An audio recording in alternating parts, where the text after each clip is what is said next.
మాటలు చూసుకున్నట్లయితే, అమ్మ ఇదిగో నీ కుమారుడు, ఇదిగో నీ తల్లి అని పలుకుచున్న ఈ మూడవ మాట యేసుక్రీస్తు ప్రభుల వారు తన తల్లి యొక్క తన యేసుక్రీస్తు యొక్క బాధ్యతను, తన తల్లి యొక్క బాధ్యతను శిష్యుడైన యోహానుకు అప్పగించి ఉన్నాడు.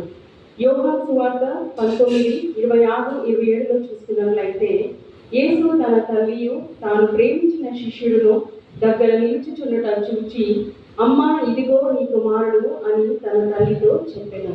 తరువాత శిష్యుని చూచి, ఇదిగో నీ తల్లి అని చెప్పెను. ఆ గడియ నుండి ఆ శిష్యుడు ఆమెను తన ఇంట చేర్చుకొనెను.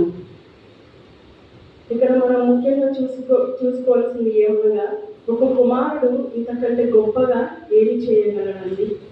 ఒక తల్లి ఇంతకంటే గొప్పగా ఏమి చేయగలదు? ఇక్కడ తన బాధ్యతను, అంటే తన మరణిస్తున్న సమయంలో కూడా తన తల్లి యొక్క బాధ్యతను తన ఇష్టడైన శిష్యుడైన యోహానుకి అప్పగిస్తున్నాడు. ఒకరు దేవుని కొరకు ప్రాణాలు అప్పగించుకుంటే, మరొకరు తన కుమారుని దేవుని కొరకు అప్పగించుకోవడానికి సిద్ధంగా ఉంది. ఇక్కడ యేసుక్రీస్తుల ప్రభువు మరియు తల్లి అయిన మరియ యొక్క రిలేషన్ చూసుకున్నట్లయితే, యేసుక్రీస్తు ప్రభుల వారు మన కొరకు, అంటే దేవుని కొరకు తన ప్రాణం అప్పగిస్తూ ఉండగా, తల్లి అయిన మరియ తన కుమారుని దేవుని కొరకు అప్పగించుకోవడానికి సిద్ధంగా ఉన్నది. అంటే ఇక్కడ we can see the relation between son and mother. లూకా సువార్త 1:42 చూసుకున్నట్లయితే, లూకా 1:42 చూసుకున్నట్లయితే, స్త్రీలలో నీవు ఆశీర్వదింపబడిన దానము, నీ గర్భఫలము ఆశీర్వదింపబడను. ముఖ్యంగా మనము పరిశుద్ధ గ్రంథంలో చూసుకున్నట్లయితే, ఇక్కడ ఎలిజబెత్ పరిశుద్ధాత్మతో నిండుకొనినైతే బిగ్గరగా ఇట్లా అనుచున్నది. ఎవరితో? మరియమ్మతో. అంటే తన గర్భం పొందుకొని, అంటే తన గర్భం సమయంలో, అంటే తన కుమారునికి మరియమ్మకు ఉన్న రిలేషన్ని, అంటే దేవుడు అంటే ఒక వాక్యం ద్వారా తెలియజేస్తున్నాడు. స్త్రీలలో తను అత్యధికంగా ఆశీర్వదింపబడినది, తన గర్భఫలము ఆశీర్వదింపబడును అని వాక్యము సెలవిస్తున్నది. అంటే తను పరిశుద్ధాత్మ ద్వారా యేసుక్రీస్తు ప్రభుల వారిని గర్భఫలంగా పొందుకొని, తను అంటే మన పాపముల కొరకు తన కుమారుని అర్పించి ఉన్నది. అంటే ఇంత గొప్ప ధన్యత, ఇంత గొప్ప ఆశీర్వాదము మరియమ్మకు మాత్రమే దక్కి ఉన్నదని మనం చెప్పుకోవచ్చు. ఇక్కడ మూడవ మాటగా తన బాధ్యతను తన శిష్యుడైన యోహానుకు అప్పగిస్తూ ఉన్నాడు. అంటే శిష్యుడైన యోహానుకి తన తల్లి యొక్క బాధ్యతను యేసుక్రీస్తు ప్రభుల వారు యోహానుకి అప్పచెప్తున్నారు. అంటే ఇటు ధన్యత కూడా యోహానుకు దక్కుచున్నది అని మనం చూసుకోగలుగుతాం. లూకా 2:35 చూసుకున్నట్లయితే, లూకా 2:35 మరియు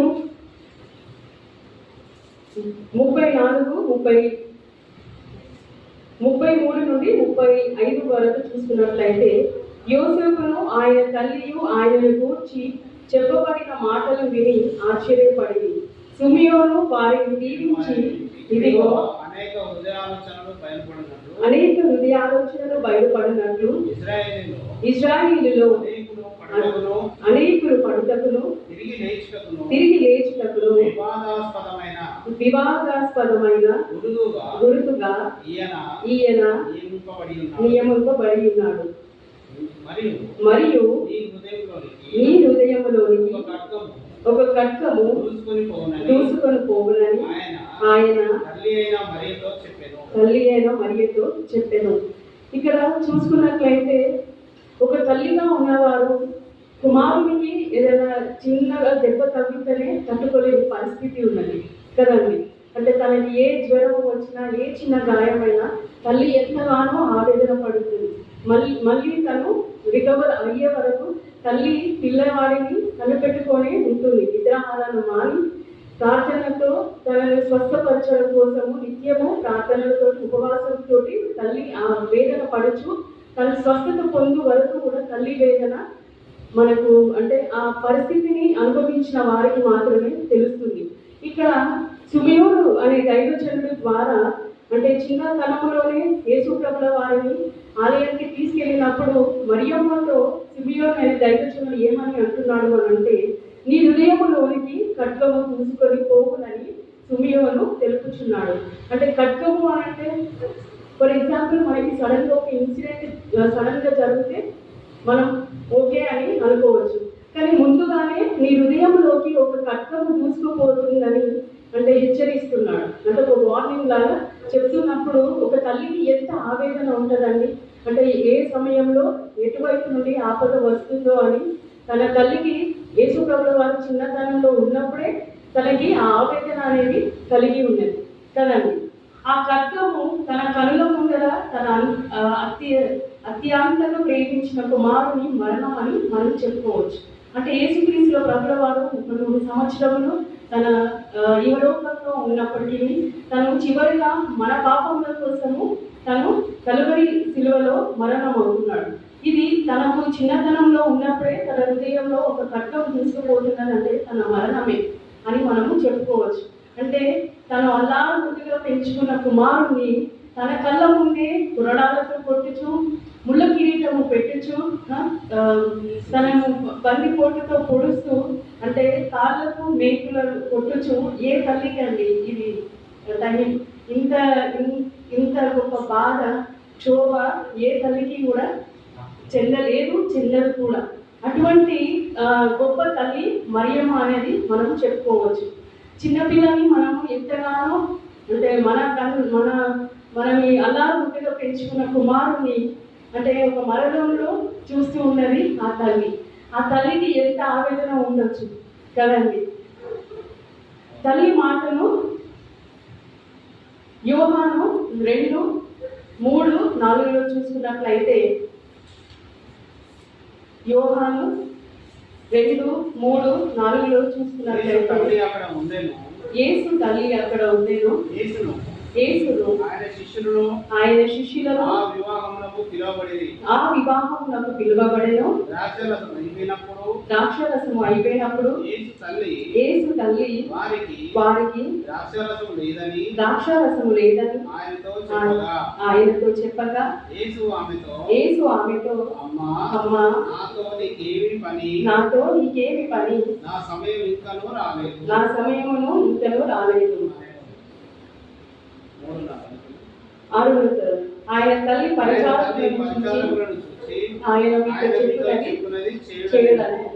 ఇక్కడ అంటే మన పరిశుద్ధ గ్రంథంలో చూసుకున్నట్లయితే మరియమ్మకు యేసు ప్రభుల వారికి ఉన్న సంబంధము తన సూచక క్రియలలో కూడా మరియమ్మ తనతో పాటే ఉన్నది. ఇక్కడ మనం చూసుకున్నట్లయితే అంటే తల్లికి తను అంత గౌరవిస్తున్నారు. ఇక్కడ చూసుకున్నట్లయితే ద్రాక్షరసము నీటిని ద్రాక్షరసముగా మార్చినప్పుడు తన అంటే సమయము అంటే అక్కడ అయిపోయినప్పుడు తన తల్లి ఏమని అన్నది అని అంటే యేసు ప్రభుల వారిని అంటే తన నీటిని ద్రాక్షరసముగా మార్చమని చెప్పి ఉన్నది. కానీ నా సమయం ఇంకనూ రాలేదని చెప్పినప్పటికీ కూడా తన తల్లిని గౌరవించి ఆ సూచక క్రియను యేసు ప్రభుల వారు తల్లి అయిన మరియ కొరకు మాత్రమే అది చేసి ఉన్నాడని మనము చెప్పుకోవచ్చు. లూకా 2:48 చూసుకున్నట్లయితే, లూకా అంటే చిన్నప్పటి నుండి యేసుక్రీస్తు ప్రభుల వారికి మరియమ్మకు ఉన్న సత్సంబంధాలు ఆయన తల్లిదండ్రులు ఆయనను చూచి మిక్కిలి ఆశ్చర్యపడి ఆయన తల్లి కుమారుడా మమ్ములు ఎందుకు ఇలాగ చేసింది, ఇదిగో నీ తల్లియు నీ తండ్రియు నేను దుఃఖపడుచు నేను వెతుకుచుండినని ఆయనతో చెప్పగా, ఆయన మీరేలా నన్ను వెతుకుచుండిరి, నేను నా తండ్రి పనుల మీద ఉండవలెనని మీరెరుగరా అని వారితో చెప్పెను. ఇక్కడ 12 సంవత్సరాల ప్రాయంలోనే యేసుక్రీస్తు ప్రభుల వారు తన తండ్రి అయిన సేవను గురించి మాట్లాడుతున్నారు. అంటే అక్కడ వారు యెరూషలేముకి వెళ్ళినప్పుడు పస్కా పండుగప్పుడు యేసుక్రీస్తు ప్రభుల వారు తన తల్లిదండ్రులతో యెరూషలేముకు వెళ్ళినప్పుడు పరిసయ్యులు సద్దుకేయులు వారి మధ్యలో పరిచర్య చేయడం ప్రారంభించారు. అంటే 12 సంవత్సరంలో ఆ సమయంలో అంటే యేసుక్రీస్తు ప్రభుల వారు తన తల్లిదండ్రులను వదిలిపెట్టి యెరూషలేము తగ్గించుచుండగా ఇక్కడ ఏమంటున్నారు యేసుప్రభుల వారు అంటే వారి తల్లిదండ్రులు తన కోసము వెతుకుచున్నప్పుడు యేసుక్రీస్తుల ప్రభుల వారు ఏమని అంటున్నారంటే తల్లి ఏమంటుంది, మీ తండ్రి గుర్తిస్తున్నాడు, నువ్వు ఎక్కడికి వెళ్ళావని చెప్పేసి అడుగుతుంది.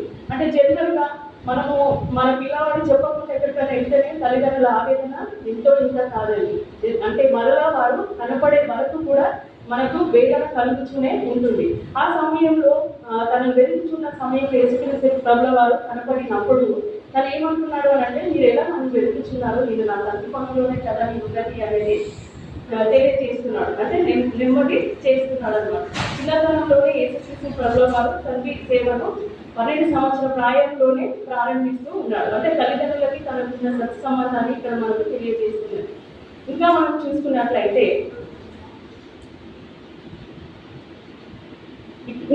చూసుకున్నట్లయితే దైవ పరిచర్య, దైవ కార్యాలు, సూచక క్రియలు నీటి ద్రాక్షరసముగా మార్చాడు.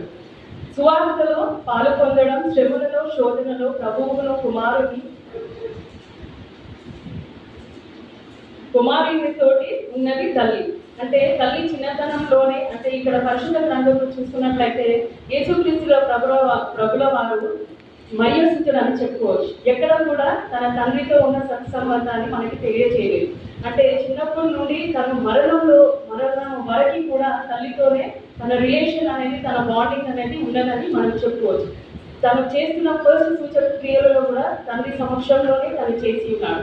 తన సువార్త పరిచర్యలో కూడా తల్లితోనే తను ఉన్నాడు. అండ్ తన శ్రమలలో, శోధనలలో కూడా, అంటే తను శిలువ మరణంలో కూడా, తన శ్రమలలో కూడా, తన శోధనలో కూడా తల్లి తనతో పాటే ఉన్నదని మనం చూసుకోవచ్చు పరిశుద్ధ గ్రంథంలో. యెషయా 53:5లో యెషయా 53:5లో చూసుకున్నట్లయితే యెషయా 53 మన అతిక్రమములను క్రియలను బట్టి అతడు గాయపరచబడును, మన దోషములను బట్టి నలుగగొట్టబడెను, మన సమాధానార్థమైన శిక్ష అతని మీద పడెను, అతడు పొందిన దెబ్బల చేత మనకు స్వస్థత కలుగుచున్నది. అంటే ఇక్కడ మనం చూసుకోగలిగినది ఏంటి అని అంటే, మన శిక్షను అనుభవించడంలో తన తల్లి కూడా సహకరించడంలో అత్యంత గొప్ప విషయం అనేది మనం ఇక్కడ చెప్పుకోవచ్చు. అంటే మనం ఫర్ ఎగ్జాంపుల్ అనుకుందాం, అంటే తను మరణంలో కూడా చాలా మౌనంగా ఉన్నది తల్లి. మరి ఇక్కడ ఏ లోకంలో అయితే మన కుమారులకి కానీ ఏమైనా జరిగితే తల్లి ఊరుకుంటుందా అండి? ఏదైనా గొడవ కానీ ఏదైనా ఇష్యూ కానీ చేస్తుంది. కానీ ఇక్కడ మరియా తన సైలెన్స్ గానే తన మరణాన్ని చూస్తూ దుఃఖిస్తూ ఉన్నదని మనం చెప్పుకోవచ్చు. ఈ సంఘటన మనము జననంలో మాత్రమే కాక మరణంలో సైతము పాలు పొందిన తల్లి. ఇది మన చరిత్రలో కూడా అరుదైన ఘటన అని మనము చెప్పుకోవచ్చు. అంటే మన పాపముల నిమిత్తము కోసము తన కుమారుని తన శిలువలో అప్పగించబడింది అనేది మనం చెప్పుకోవచ్చు. ఇక్కడ ఇంకా చూసుకున్నట్లయితే యూదుల ఆచారాల ప్రకారము తల్లిదండ్రుల బాధ్యత జ్యేష్ఠ కుమారుడి. అంటే మొట్టమొదటిగా కుమారుడు ఎవరు అంటే మరియకి యేసుక్రీస్తు ప్రభుల వారు. మిగతా కుమార్తెలు ఉన్నప్పటికీ తన తల్లి యొక్క బాధ్యతను ఎవరికి అప్పగిస్తున్నాడు అంటే, తన బాధ్యతను మరణంలో కూడా శిష్యుడైన యోహానికి అప్పగిస్తూ ఉన్నాడు.